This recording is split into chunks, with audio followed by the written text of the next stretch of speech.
There is discrimination in this world, and slavery and slaughter and starvation. Governments repress their people. Millions are trapped in poverty, while the nation grows rich and wealth is lavished on armaments everywhere. These are differing evils, but they are the common works of man.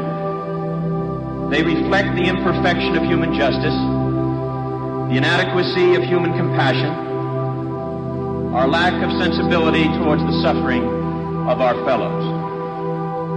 But we can perhaps remember, even if only for a time, that those who live with us are our brothers, that they share with us the same short moment of life, that they seek, as we do, nothing but the chance to live out their lives in purpose and happiness, winning what satisfaction and fulfillment they can. Surely this bond of common faith, this bond of common goal, can begin to teach us something. Surely we can learn, at least, to look at those around us as fellow men. And surely we can begin to work a little harder to bind up the wounds among us and to become in our own hearts brothers and countrymen once again. The answer is to rely on youth.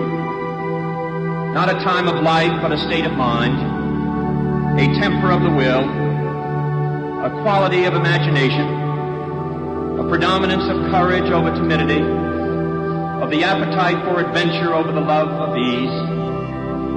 The cruelties and obstacles of this swiftly changing planet will not yield to the obsolete dogmas and outworn slogans. They cannot be moved by those who cling to a present that is already dying, who prefer the illusion of security to the excitement and danger that come with even the most peaceful progress. It is a revolutionary world we live in, and this generation at home and around the world has had thrust upon it a greater burden of responsibility than any generation that has ever lived. Some believe there is nothing one man or one woman can do against the enormous array of the world's ills.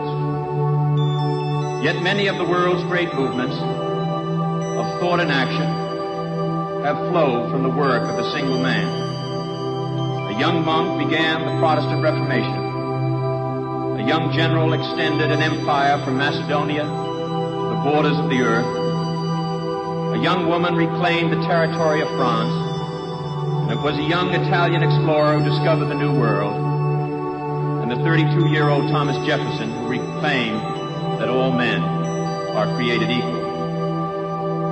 These men move the world, and so can we all. Few will have the greatness to bend history itself, but each of us can work to change a small portion of events. And in the total of all those acts will be written the history of this generation. Each time a man stands up for an ideal, or acts to improve the lot of others, or strikes out against injustice, he sends forth a tiny ripple of hope.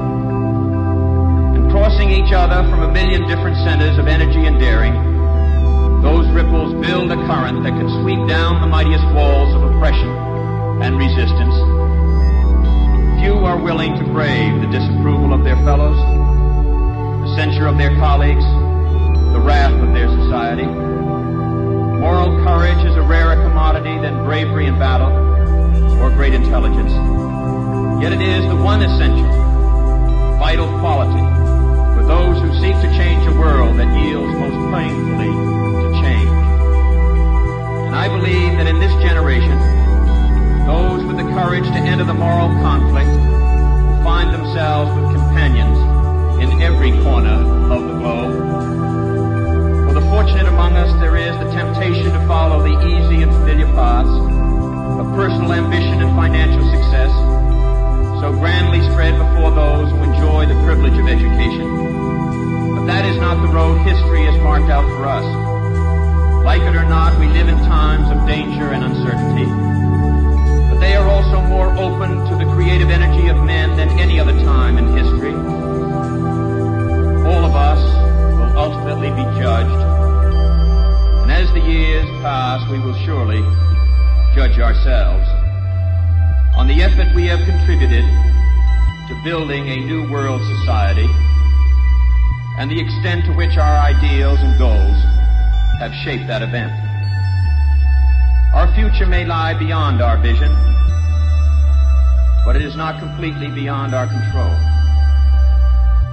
It is the shaping impulse of America that neither fate nor nature, nor the irresistible tides of history, but the work of our own hands, matched to reason and principle, that will determine our destiny.